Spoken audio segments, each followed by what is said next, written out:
नमस्कार प्रिय भक्त गणों, प्रत्येक साल आश्विन माह के कृष्ण पक्ष की अष्टमी तिथि को जितिया व्रत किया जाता है।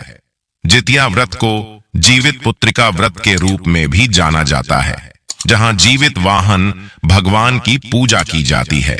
इस दिन सुहागिन महिलाएं संतान के अच्छे स्वास्थ्य और लंबी आयु के आशीर्वाद की प्राप्ति के लिए व्रत करती हैं। साथ ही जिन महिलाओं की संतान नहीं होती, वह संतान प्राप्ति के लिए इस व्रत को रखती है। मान्यता है कि संतान के रखे जाने वाले व्रतों में से यह कठिन व्रत है।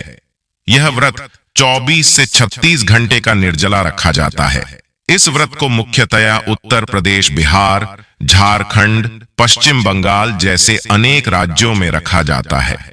ऐसे में चलिए आपको बताते हैं, साल 2024 में जितिया का व्रत कब रखा जाएगा, इस दिन का क्या महत्व है और इसकी पूजा विधि क्या है। लेकिन आगे बढ़ने से पहले आपसे अनुरोध है कि इस वीडियो को लाइक करके चैनल को सब्सक्राइब अवश्य कर दें और हाँ, पास वाले बेल आइकन का बटन अवश्य ही दबा दें। इस उपवास में महिलाएं 3 दिनों तक व्रत रखती हैं और यह व्रत निर्जला रखा जाता है। सप्तमी तिथि के दिन नहाए खाए और अष्टमी तिथि के दिन निर्जल उपवास रखकर नवमी तिथि के दिन व्रत का पारणा किया जाता है। इस व्रत में शाम के समय मुख्य पूजा की जाती है और व्रत से जुड़े हुए खास नियमों का ध्यान रखा जाता है। तब यह व्रत पूर्ण माना जाता है। इस दिन सूर्य देव की पूजा भी की जाती है और उन्हें बाजरे और चने से बने व्यंजन अर्पित किए जाते हैं। व्रत रखने वाली महिलाओं को इस दिन किसी भी वस्तु को काटना नहीं चाहिए। कटे हुए फल या सब्जी का उपयोग भी नहीं करना चाहिए। किसी भी तरह की जीव हत्या करना पाप माना जाता है और व्रती महिलाओं को इस दिन चाकू, कैंची आदि का इस्तेमाल भी नहीं करना चाहिए। इस व्रत को रखने से पहले नोनी का साग खाने की भी परंपरा है। ऐसा कहा जाता है कि नोनी के साथ में कैल्शियम और आयरन भरपूर मात्रा में पाया जाता है, जिसके कारण व्रती के शरीर में जो पोषक तत्वों की कमी नहीं होती है। इस व्रत के पारण के बाद महिलाएं पूजा में अर्पित किया हुआ लाल या पीले रंग का धागा भी गले में पहनती हैं और इसके बाद कोई शुभ दिन देखकर इसे उतार लिया जाता है। जीवित वाहन भगवान की पूजा में सरसों का तेल और खल चढ़ाया जाता है और व्रत के पारण के बाद तेल बच्चों के सिर पर लगाया जाता है। माना जाता है कि यह भगवान का आशीर्वाद होता है।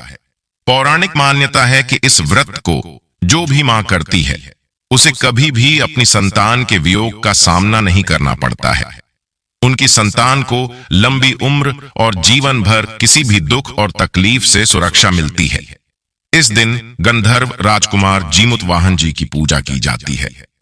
महाभारत युद्ध के समय अपने पिता की मृत्यु के बाद अश्वत्थामा बहुत नाराज हुए और क्रोध में पांडवों के शिविर में घुस गए। शिविर के अंदर उस समय 5 लोग सो रहे थे। अश्वत्थामा को लगा कि वह लोग पांडव है और अपने पिता की मृत्यु का बदला लेने के लिए उन्होंने उन 5 को मार डाला। दरअसल वो द्रौपदी जी की 5 संतानें थीं। इस बात की सूचना जब अर्जुन को मिली तो उन्होंने अश्वत्थामा को बंदी बनाकर उनके दिव्य मणि छीन ली। अब अश्वत्थामा को और अधिक क्रोध आ गया।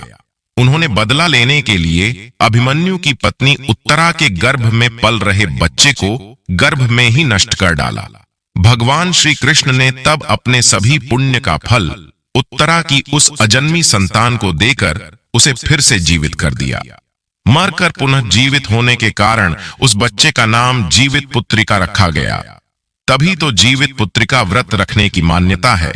बेटा हो या बेटी, आप अपनी संतान के लिए इस व्रत को रख सकती हैं।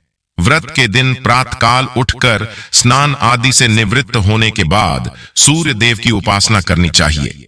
घर के मंदिर में एक चौकी रखकर उस पर लाल रंग का वस्त्र बिछाकर उसके ऊपर थाली रखकर सूर्य नारायण की प्रतिमा रखकर उन्हें दूध से स्नान कराएं, धूप दीप जलाएं, धूप दीप अर्पित करें और भोग लगाने के साथ ही आरती करें।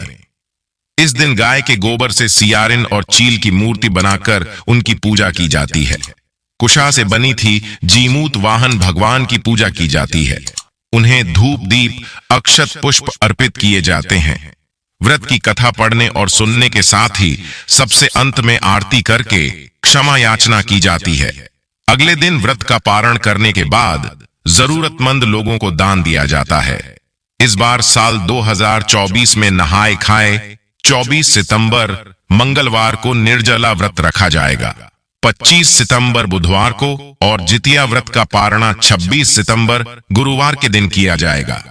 अष्टमी तिथि प्रारंभ होगी 24 सितंबर मंगलवार दोपहर 12:40 से और 25 सितंबर बुधवार दोपहर 12:11 पर तिथि समाप्त होगी। इस बार 25 सितंबर बुधवार को ही जितिया का व्रत रखा जाएगा। जितिया व्रत की पूजा का शुभ मुहूर्त 25 सितंबर बुधवार को, जो कि सुबह की पूजा का शुभ मुहूर्त होगा, सुबह 6:10 से 9:12 और शाम की पूजा का शुभ मुहूर्त शाम 6:14 से 7:26 तक रहेगा। नवमी तिथि प्रारंभ होगी 25 सितंबर बुधवार दोपहर 12:12 से और 26 सितंबर गुरुवार दोपहर 12:25 पर तिथि समाप्त होगी। इस दिन सूर्योदय सुबह 6:20 पर होगा। व्रत का पारणा किया जाएगा 26 सितंबर गुरुवार सुबह 6:21 से 8:23 के बीच में। जितिया व्रत में कुछ ज्यादा पर एक दिन पहले यानी नहाए खाए के दिन मछली खाकर अगले दिन व्रत रखा जाता है। ऐसा कहा जाता है कि मछली खाकर व्रत रखना शुभ होता है, लेकिन जो लोग शाकाहारी है उन्हें मछली इतने नहीं खानी चाहिए। वैसे तो इस व्रत को 24 घंटे तक निर्जला ही रखा जाता है, लेकिन कुछ महिलाएं इस व्रत को, जो कि बिना जल के नहीं रह सकती, वो जल ग्रहण करके भी रख सकती हैं। जितिया व्रत के पारण में गेहूं के आटे की दूध पिटठी, देसी मटर करी, तोरी की सब्जी, अरबी की सब्जी, नूनी साग, काशी फल की सब्जी, खीरे का रायता और तरह तरह के व्यंजन खाए खिलाए जाते हैं। तो ये थी जितिया व्रत से संबंधित जानकारी। पसंद आई हो तो लाइक अवश्य कर दें। हिंदू रिलीजियस टेल्स चैनल को सब्सक्राइब करके कमेंट बॉक्स में भगवान की कृपा प्राप्त करने के लिए जय श्री राम हर हर महादेव अवश्य लिखें।